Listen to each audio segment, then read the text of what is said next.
চট্টগ্রামে আইনজীবী সাইফুল ইসলামের হত্যাকাণ্ড আমাদের জন্য কিন্তু একটা ওয়েক আপ কল। সাইফুল ইসলামের শহীদ মৃত্যুকে সৃষ্টিকর্তা যেন কবুল করেন।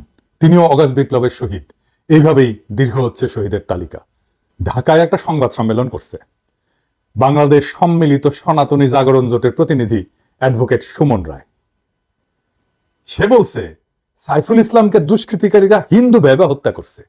এই বয়ান তৈরি করে দিছে কে? বাংলাদেশে আর এক ইন্ডিয়ান লেসপেন্সার। দেখেন, একে আজাদের চ্যানেল 24 তারাই প্রচার করে হিন্দু ভেবে সাইফুলকে হত্যা করা হয়েছে। চিন্তা করেন, বাংলাদেশের সুশীলেরা যখন প্রথম আলোর সামনে জিয়াফত করেছি না, তখন এসে করছিল যে এইভাবে মাদ্রাসার ছাত্রদের দিয়ে করানোটা ঠিক হবে না, ইন্ডিয়ার বয়ানকে শক্তিশালী করা হবে, ইন্ডিয়ার বয়ান লাগে, ও বয়ান তৈরি করে নেয়। এই বাঙ্গু সুশীলেরা যারা প্রথম আলো ডেইলি স্টার নিয়ে হাউকা লাগাই দিছিল, তাদের জন্য আজকা এটা দেখানো ফরজ হয়ে গেছে। কেন? প্রথম আলো ডেইলি স্টার একটা সংবাদ মাধ্যম না, একটা ইন্ডিয়ান ন্যারেটিভ তৈরির প্রতিষ্ঠান। এই দুই প্রতিষ্ঠান বাংলাদেশ বিরোধী।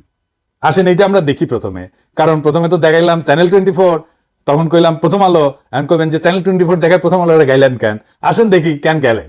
যে এক গণশত্রু আছে না, প্রধান উপদেষ্টার প্রেস সচিব, প্রধান উপদেষ্টা কার্যালয়ে বসে প্রথম আলো ডেইলি স্টারের এজেন্ট হিসেবে কাজ করে, আর আমাদের মারার জন্য পুলিশ পাঠায়, ওই পাঠাইছে কলে। যাই হোক, ওর কাছে আমার প্রশ্ন যে হেডিং কি প্রমাণ করে? চট্টগ্রামে আইন শৃঙ্খলা রক্ষাকারী বাহিনীর সঙ্গে চিন্ময় অনুসারীদের সংঘর্ষ, আইনজীবীকে হত্যা। ইসকন অনুসারীরা যে একজন আইনজীবীকে হত্যা করছে, তাকে এই শিরোনাম থেকে বোঝা যায় নাকি উল্টা ধারণা সৃষ্টি হয় পুলিশের সাথে সংঘর্ষে একজন নিহত হয়েছে? দেখেছেন, এটাই হইতেছে প্রথম আলোর বয়ান তৈরি।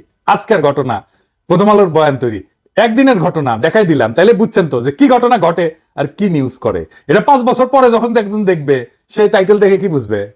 যে পুলিশের সাথে সংঘর্ষে নিহত হয়েছে, তাই না? আবার সমকাল দেখেন, প্রথম আলোর মতো বাংলাদেশ বিরোধী অভিন্ন কাজ করছে এই সমকাল দুর্বৃত্ত ব্যবসায়ী একে আজাদের মিডিয়া। এইবার নিউজটা দেখেন, পুলিশ পিটাচ্ছে ইসকনের অনুসারীকে, তাই না? চিন্ময় অনুসারীদের সাথে আইন শৃঙ্খলা বাহিনীর সংঘর্ষে একজন নিহত। আপনারা যে কাউকে এই ছবিটা দেখায় পড়বে করবেন, টাইটেলটা শুনে জিজ্ঞেস করবেন যে কে মারলো লোকটাকে, বলেন তো? সবাই বলবে পুলিশ মারছে। এটাই হইতেছে বয়ান।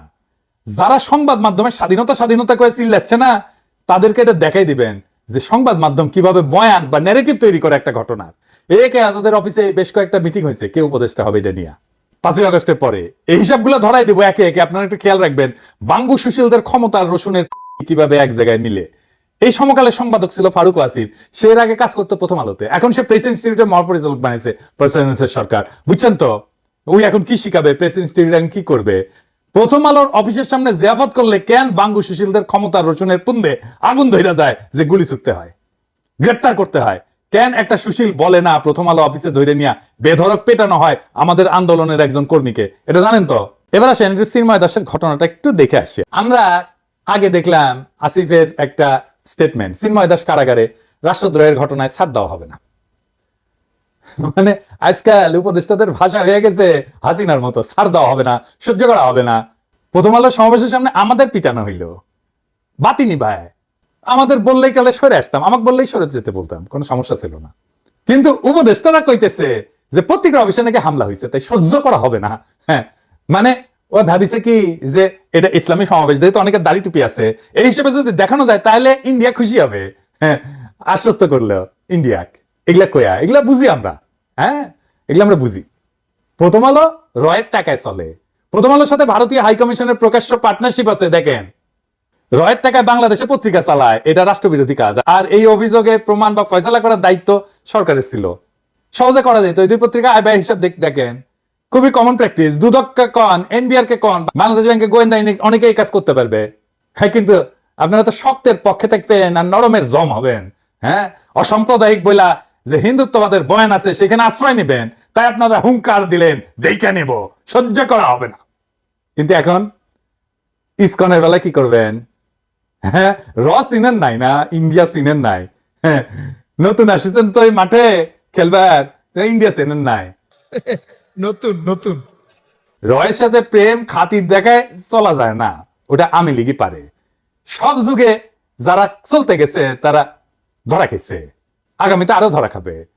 রাস্তায় ময়রা পড়ে থাকতে হবে, আর একটা পিলখানার ঘটনা ঘটবে, দেহ ছিন্ন ভিন্ন হয়ে যাবে, তারপরে হুশাক্কেল যদি হয়। সরকারকে সবাই প্রশ্ন করবেন কেন চট্টগ্রামের হাজারিগলিতে অ্যাসিড ছুড়ে মারা হইলো, সেনা এবং পুলিশের উপরে এই ঘটনাকে কেন চাপা দেওয়া হলো?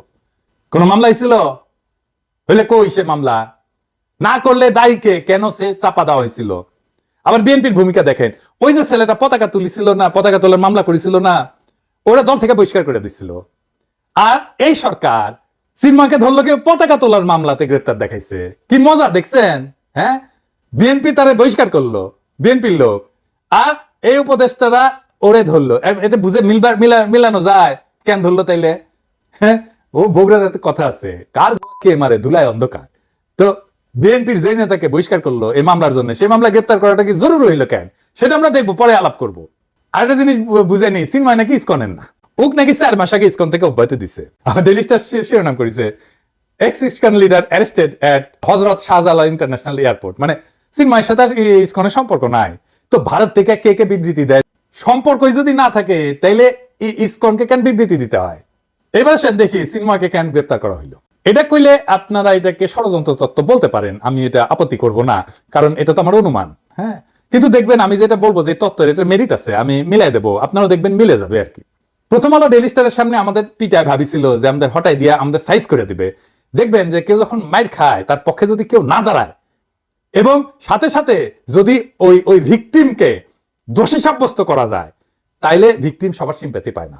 ভিকটিমকে তাই দোষারোপ শুরু করতে হয়, যে মারে সেই দোষারোপ করে ভিকটিমকে, ওর জন্যই হয়েছে, ওই আসল দোষী। তাই করেছিল, আমার বিরুদ্ধে ক্যাম্পেইন শুরু করলো পুরা প্রগতিশীল গ্রুপ, সাথে যোগ দিল 2 সমন্বয়, এমনকি মাহবুজ লিখলে উন্মাদ নাকি হয়ে গেছে অনেকে ক্ষমতার ভাগ না পেইয়া। নাম করেনি আমার নাম না দিয়া বলছে, যারা নাম দিয়া বলছে তারা পাবলিকের বাম মুখাইয়া সোজা হয়ে গেছে একেবারে। বুঝবারই পারিনি ক্ষমতা কাক কয় আর কি। হ্যাঁ, নয় তো ক্ষমতার বাল গেছে, ভাবিছে সারাক্ষণ যে আয়নার যে দেখে ওরা, বুঝছাও। তো এর মধ্যে সারা দেশে মাদ্রাসা ছাত্ররা বিক্ষোভ শুরু করলো। শুনি আর কি কে যে এই ছাত্র নেতারাই নাকি কয় আর কি যে বাংলাদেশের আলেম ওলামাদের পিঠে নাকি সাইজ করে দিবি ওরা। শুনি আর কি, সত্য মিথ্যা জানি না।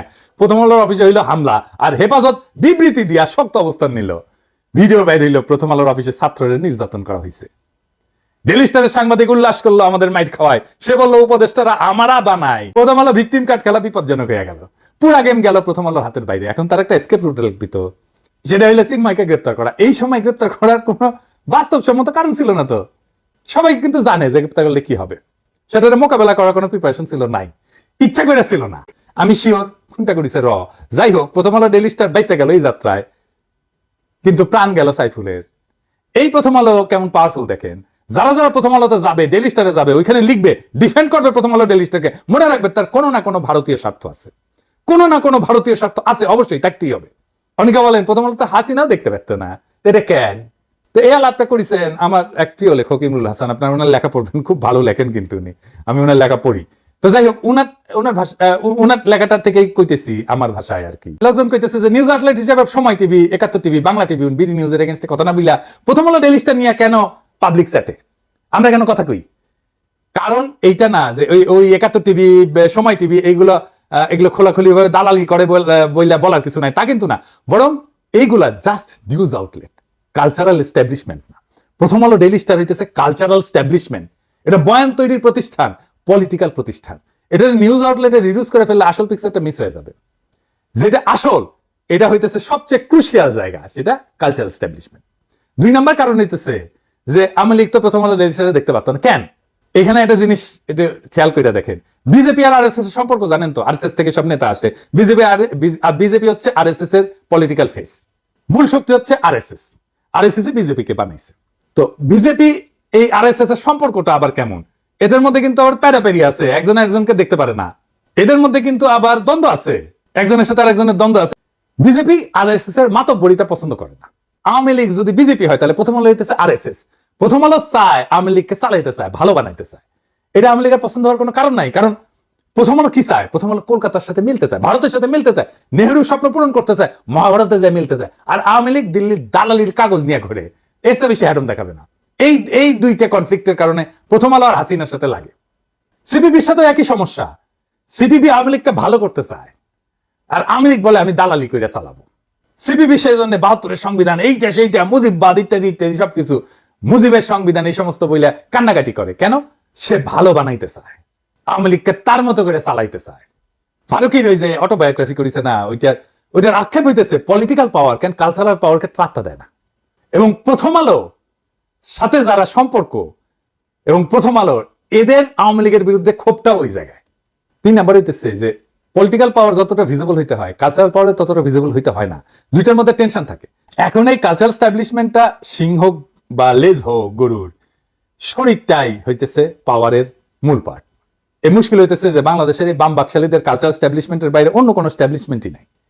অন্য যে নিউজ আউটলেট গুলো আছে তারা এই বাম বাকশালী কালচারাল স্ট্যাবলিশমেন্টেরই বি টিম, সি টিম, যার ফলে মনে হয় এটা প্রথম আলোরই কপি করতেছে যেন। তো যারা কয় যে প্রথম আলোর বিকল্প বের করতে হবে, প্রথম আলোর বিকল্প তো হবে না, কারণ প্রথম আলো তো কালচারাল স্ট্যাবলিশমেন্ট। প্রথম আলোর বিকল্প আর একটা পত্রিকা হবে না।